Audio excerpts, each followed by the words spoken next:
So, today I'm making a video on how bad the refs were in the Iowa versus LSU national championship. I mean, the officiating crew is just terrible. All fans should acknowledge that, LSU fans and Iowa fans. So, to start off, we're going to talk about the LSU coach doing very illegal stuff throughout the game that should have been called. So, first off, this is the rule from the basketball rulebook. It says head coaches may be standing within the confines of the coach's box during the game. So the coach's box is basically just a box where the coach stands and calls out plays and stuff, and so they may stand in order to coach a player and address an official. They may only address an official in a professional manner. That's a key. And cannot exit the box in any situation unless beckoned on the floor to attend to an injured player. So that basically means you cannot step out of the coaching box, which is basically just a 5-foot box. It doesn't have any lines or anything. It's just the area between the bench and the scorer's table and the court. You cannot step on the court when the ball is in play, and a matter of fact, when the ball is not in play, unless you call a timeout.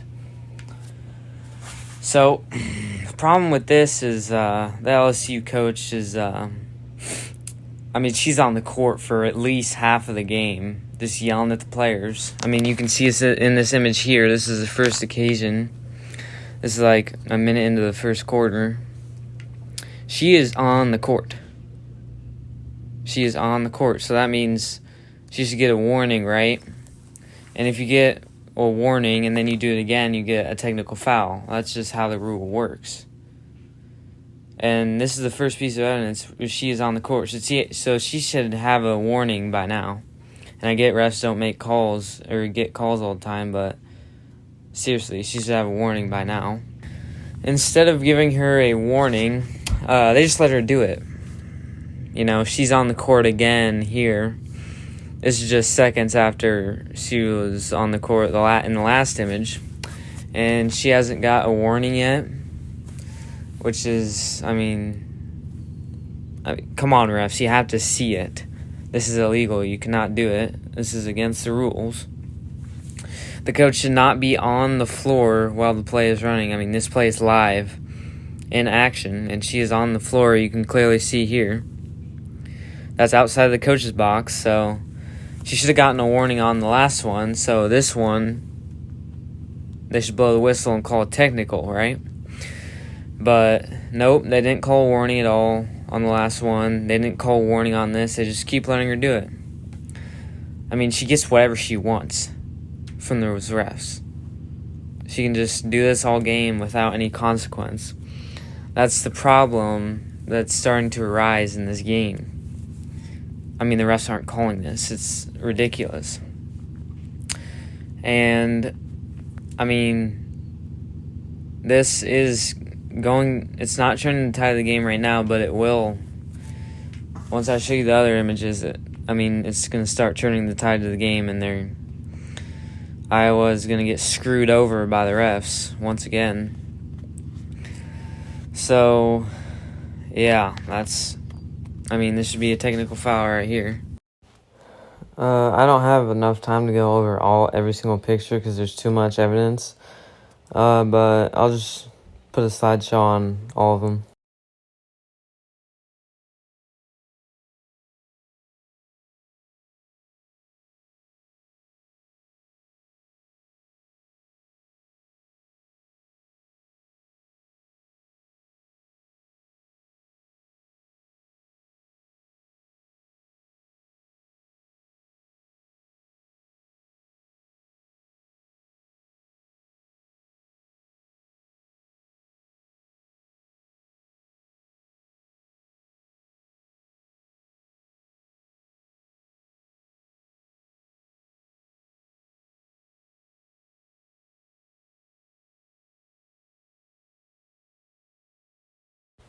So all those pieces of evidence where she was on the court was actually all in the first half, except for one in the early second half.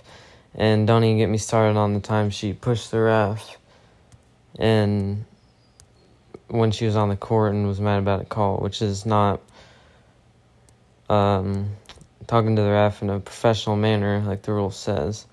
So this all adds out to be about, like, I don't know, 16, 17 technical fouls that they all missed. I mean, the refs even had the audacity to give our bench a warning and when we didn't even do anything. And this lady's just out here going crazy. They didn't call anything. The ref had to push her back, and the ref still didn't call anything. Like, I mean, come on now. Really, that's just terrible. I mean, the officiating crew is just not good at all.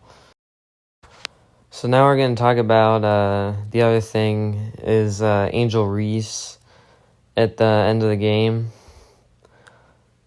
She was doing some questionable stuff towards Caitlin Clark and the players, like throwing up signs and stuff. And, I'll just show you the clip of it. It should be a technical foul.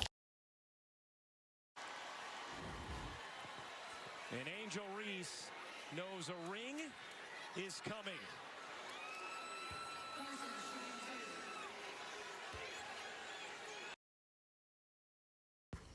So what I just have here is a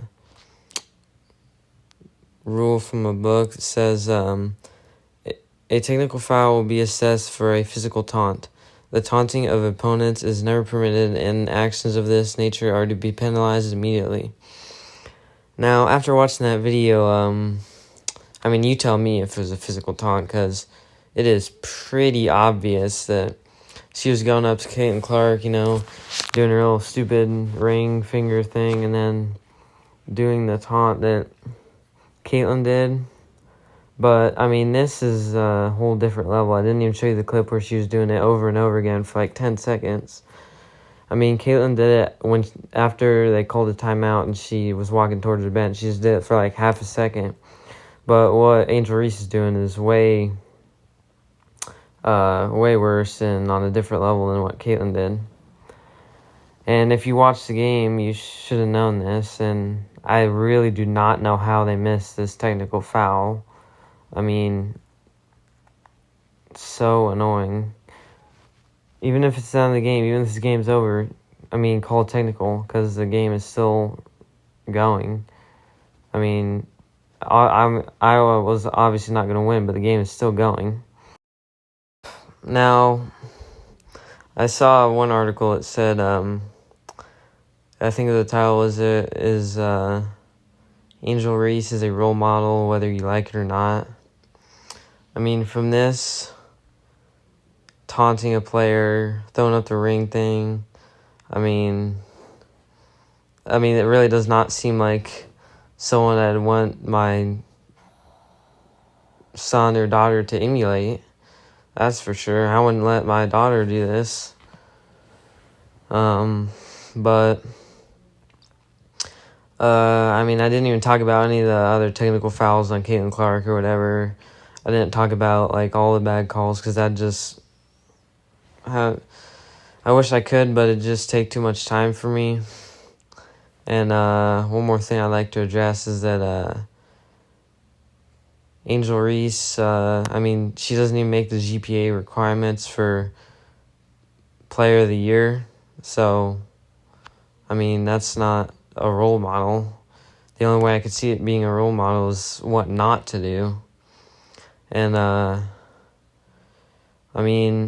and they even had the audacity to give Angel Reese the most outstanding player of the tournament, even though she doesn't have the GPA requirements to get Player of the Year.